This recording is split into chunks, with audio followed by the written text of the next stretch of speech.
नमस्कार दोस्तों, मैं हूं आपका दोस्त आपका होस्ट आर के और आप देख रहे हैं आर के ट्रेडिंग।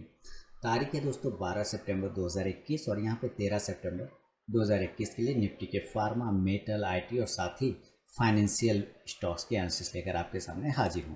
तो सबसे पहले मेटल से करेंगे स्टार्ट, लेकिन बता दूं चैनल को अगर सब्सक्राइब नहीं किया तो जरूर सब्सक्राइब करें, साथ ही बेल का आइकन भी प्रेस कर लें जिससे मेरे वीडियो की लेटेस्ट नोटिफिकेशन मिल जाएगी सबसे पहले। तो चलिए शुरुआत करता हूँ मेटल स्टॉक से। तो मेटल स्टॉक्स में हम यहाँ से भी चेक कर सकते हैं। मेटल इंडेक्स की बात करें तो मेटल इंडेक्स 5800 के ऊपर अगर निकलता है तो आपको एक अच्छा मूवमेंट देखने को बन सकता है। मेटल इंडेक्स में एक बेहतरीन मूवमेंट आपको अपसाइड के दिखा सकता है 5800 के ऊपर। इस हिसाब से अगर एपीएल अपोलो की बात करें तो मैंने क्या बोला था एपीएल अपोलो में, याद है ईमानदारी पूर्वक मैंने हर बार निफ्टी फार्मा, मेटल, आईटी इसी सीरीज़ में मैंने बताया हुआ है कि मेरा फाइनल टारगेट होगा 1840 रुपये का। ये मैंने एपीएल अपोलो में साफ सुथरा आपको बताया हुआ था, मेरा फाइनल टारगेट 1840 का होगा एपीएल अपोलो में। मैंने बताया था या नहीं बताया था? क्या वो टारगेट डन हुआ या नहीं हुआ? आप मुझे ईमानदारी पूर्वक बताएं। चाहे इंडेक्स गिर रहा हो चाहे कुछ हो रहा हो, लेकिन ये इस स्टॉक्स ने आपको अपना टारगेट अचीव करके दिया। यस और नो मुझे वीडियो के कमेंट सेक्शन में ज़रूर बताइएगा कि ये दिया या नहीं दिया। तो 1840 के टारगेट डन हो गए। क्या अब ऊपर जा सकता है? अब मैं कहूँगा पहले तो आप प्रॉफिट बुक कर लीजिए, सिंपल सी बात है। अगर ये 1840 के नीचे आ गया तो प्रॉफिट बुक कर लीजिएगा, अदरवाइज ये 1900 के ऊपर ही सस्टेन कर गया तो बने रहिए, ठीक है। अगला टारगेट इसका 1960 रुपये का बन सकता है। अडानी इंटरप्राइजेज की बात करें तो अडानी इंटरप्राइज ने भी 1600 का टारगेट तो डन कर ही दिया है। 1600 के ऊपर निकलने के बाद जो टारगेट आएगा अब 1625 से 1650 का होगा। नीचे 1525 का एक इम्पॉर्टेंट सपोर्ट है, अगर वो तोड़ता है तो 1500 तक गिर सकता है। कोल इंडिया की बात करें तो अच्छा मूवमेंट दिया। मैंने कोल इंडिया में ये लाइन लगा रखी थी, यही मेरे टारगेट थे कि 148 रुपये का मेरा टारगेट बनेगा कोल इंडिया में, और 148 रुपये का टारगेट डन हो गया। नेक्स्ट टारगेट 152, और अगर 152 के ऊपर सस्टेन करेगा तो 156 तक के टारगेट दिखा सकता है।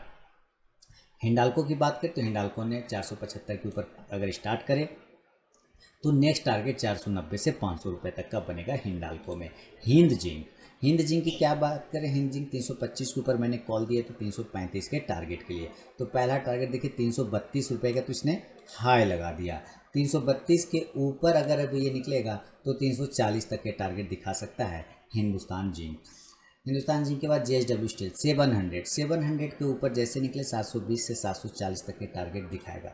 जिंदल स्टील की बात करें, जिंदल स्टील भी सेम कंडीशन में फंसा हुआ, 410 के ऊपर अगर निकलता है 420 से 430 तक का टारगेट दिखाएगा। इसके अलावा मोइल की बात करें तो मोइल में क्या है, ये नीचे के जोन को टच करने की कोशिश कर रहा है। देखिए सर 155 से 156 तक का है कि इसका इम्पोर्टेंट सपोर्ट है। इस सपोर्ट से ये बार बार बाउंस कर सकता है। अगर आ गया यहाँ पे तो फिर इसी जगह पे से पोजीशन बनेगा, अदरवाइज 172-73 के ऊपर सस्टेन कर गया तो 180 तक के टारगेट फिर दिखा सकता है। एनएमडीसी एक रेंज में, जब तक इस रेंज के अंदर रहेगा कोई ट्रेड नहीं बनेगा एनएमडीसी में। 158 से 60 के ऊपर निकलने के बाद 165 के टारगेट बनाएगा। नेशनल एल्युमिनियम की बात करें 100 रुपीज़ के ऊपर निकलने के बाद अब इसका टारगेट 105 से 110 रुपये तक का बनेगा नेशनल एल्युमिनियम। रत्नामणि मेटल, देखिए रत्नामणि मेटल 2180 के ऊपर निकलने के बाद 2200 तक के टारगेट, 2250 तक के टारगेट आराम से देगा। सेल यानी 125 के ऊपर, 125 के ऊपर स्टील अथॉरिटी ऑफ इंडिया निकलता है तो 130 से 35 तक के टारगेट दिखाएगा। टाटा स्टील सेम कंडीशन में टाटा स्टील फंसा हुआ, 1460 के ऊपर निकले हुआ 1500 तक के टारगेट आपको दिखाएगा। वेदांता की बात करें तो वेदांता ने मैंने इस तरह शेयर लगा रखे तो इसके ऊपर जाएगा तो 340 तक का टारगेट, अदरवाइज यहाँ से नीचे गिर सकता तो ये नीचे आ गया। अब ये वापस 305 के ऊपर निकलेगा तो 310 से 15 का इंट्राडे टारगेट दिखा सकता है। बिलस्टन कॉर्प ने बिल्कुल 125, मैंने ये बॉक्स बना रखे थे कि भाई 122 से 23 के ऊपर निकलेगा तभी पोजीशन बनाइएगा 125 से 26 के टारगेट के लिए। तो बिलस्टन कॉर्प ने तो ये टारगेट डन कर दिया। अब 125 के ऊपर सस्टेन करना स्टार्ट कर, 126 के ऊपर सस्टेन करेगा तो 130 तक के टारगेट आपको दिखा सकता है। तो ये है निफ्टी के मेटल स्टॉक में मेरा अपना व्यू। चलेंगे अब फार्मा स्टॉक की तरफ बढ़ेंगे, और फार्मा स्टॉक में अगर देखें तो मेटल से स्टार्ट करें। सबसे पहले मैं ये इंडेक्स से स्टार्ट करेंगे, और इंडेक्स क्या बता रहा है कि 14,400 का एक रेजिस्टेंस है निफ्टी के फार्मा में। अगर वो लेवल को ब्रेक करता है तो ऊपर के लेवल में दिखाएगा फार्मा स्टॉक, जिसमें और विंडो फार्मा महत्वपूर्ण भूमिका निभा सकता है। अगर ये 760 के ऊपर निकलता है और विंडो फार्मा, तो ये आपको नेक्स्ट टारगेट 780 से 800 तक का दिखाएगा। बायोकॉन की बात करें तो बायोकॉन में 370 का एक रेजिस्टेंस है, 370 के ऊपर निकला 380 से 390 के टारगेट। कैडला हेल्थ केयर बिल्कुल बॉक्स में फंसा हुआ है, 565 के ऊपर निकलेगा तो इंट्राडे टारगेट 570 से 75 तक का दिखा सकता है। सिप्ला की बात करें, सिप्ला अपसाइड में 960 का रेजिस्टेंस है, 960 के ऊपर निकलेगा तो 980 से 1000 तक के टारगेट आपको दिखाएगा। डिवीज लैब देखिए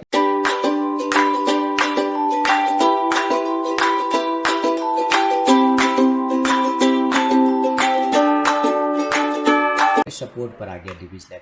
तो मेरे ख्याल से अब डिवीज लैब इंपॉर्टेंट जगह पर जहाँ से ये बाउंस कर सकता है, यानी अगर ये ऊपर 5090 या 5100 के ऊपर निकलता है तो आपको यहीं से 5200 तक के टारगेट मिलेगा।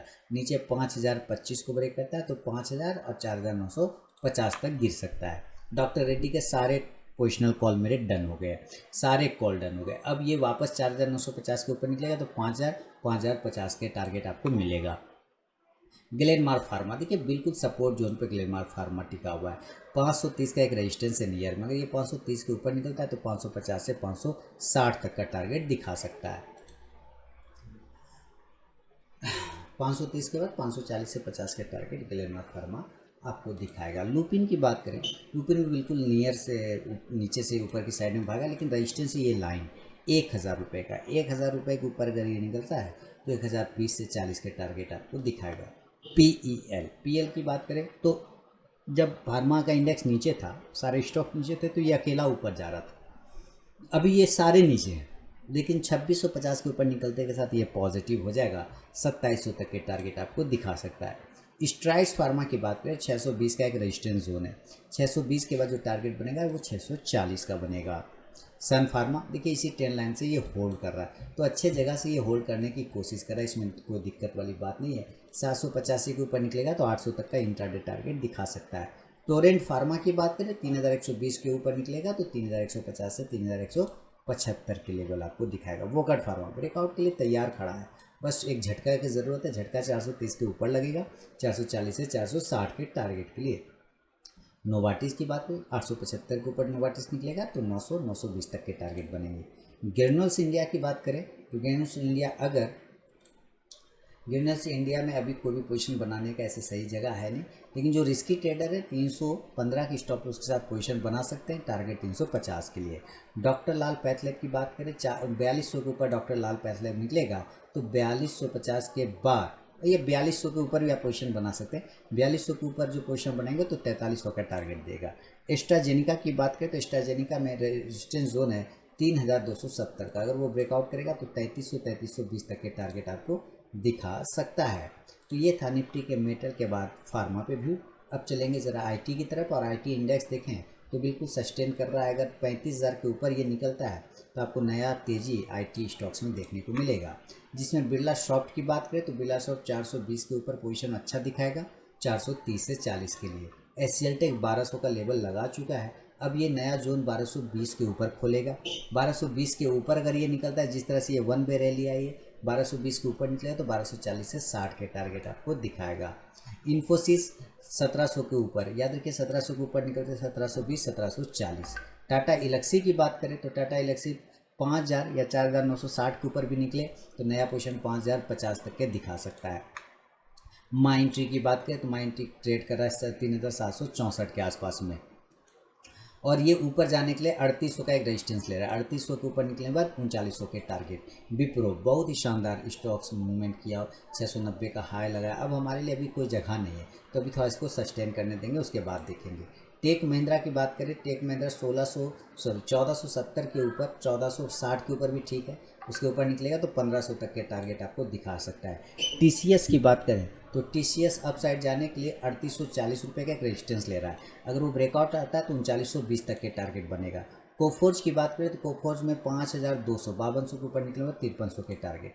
नौकरी यानी इन्फोएज देखिए 6700 का हाई लगा दिया, अब ये 6780 या आप समझ लीजिए 6800 के ऊपर निकलेगा 6800 के ऊपर तो 7000 तक के लेवल आपको इन्फोएज दिखा सकता है। नीचे अगर 6600 के नीचे आ जाता है तो कमज़ोर होगा, 6500 तक के टारगेट देगा। एलटीआई की बात करें, एलएनटी इन्फोटेक की 5434 के आसपास में वो ट्रेड कर रहा है। अगर ये 5450 के ऊपर निकलता है L&T इन्फोटेक, आपको 5550 से 5600 तक के टारगेट मिलेंगे। एम्फासिस की बात करें 3000 के ऊपर निकले सर 3050 3100 तक के टारगेट आराम से। जस्ट डायल 1000 के ऊपर नया लेवल फिर खोलेगा 1010 और 1020 के इंट्राडे टारगेट के लिए। हैप्पीएस्ट माइंडसेट 1500 के ऊपर अगर निकलता है तो 1560 तक के टारगेट आपको दिखा सकता है। तो ये था दोस्तों निफ्टी के मेटल, फार्मा और उसके बाद IT स्टॉक के एनालिसिस। अब ज़रा फाइनेंशियल स्टॉक्स पर चलते हैं और इसको स्टार्ट करेंगे बजाज फिनसर्व से। 16,750 के आसपास ट्रेड करता हुआ बजाज फिनसर्व कर रहा है। 17,000 के ऊपर निकलेगा 17,500 से लेकर 18,000 तक के टारगेट आपको बजाज फिनसर्व दिखाएगा। इसी कंडीशन से बजाज फाइनेंस 7,600 का रेजिस्टेंस ले रहा है, उसके ऊपर निकलेगा 7,700 और 7,800 के टारगेट बनेंगे। चोला फाइनेंस की तरफ बढ़े तो चोला फाइनेंस 585 का रेजिस्टेंस है, अगर वो ब्रेक करेगा तो 600 तक के टारगेट बनेंगे। आईबुल हाउसिंग फाइनेंस देखिए, हालांकि मेरा तो अवॉइड करने का पूरा इरादा है, हालांकि 200 जो रिस्की ट्रेडर हैं 240 के ऊपर पोजीशन बनाए 250 से 60 के टारगेट के लिए। L&T फाइनेंस अब जो 86 के ऊपर क्लोज करेगा तो 88 से लेकर 90 तक के टारगेट दिखाएगा। LIC हाउसिंग फाइनेंस बढ़िया ज़बरदस्त और शानदार 425 से 30 के ऊपर निकलने के बाद नया लेवल 440 से 45 के दिखाएगा।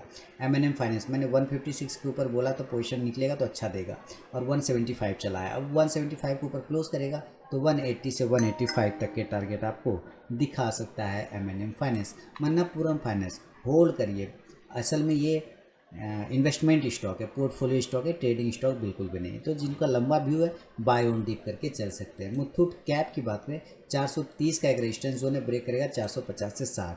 मुथूट फाइनेंस की अगर हम बात करें तो 1560 के ऊपर निकल रहा है 1620 के टारगेट।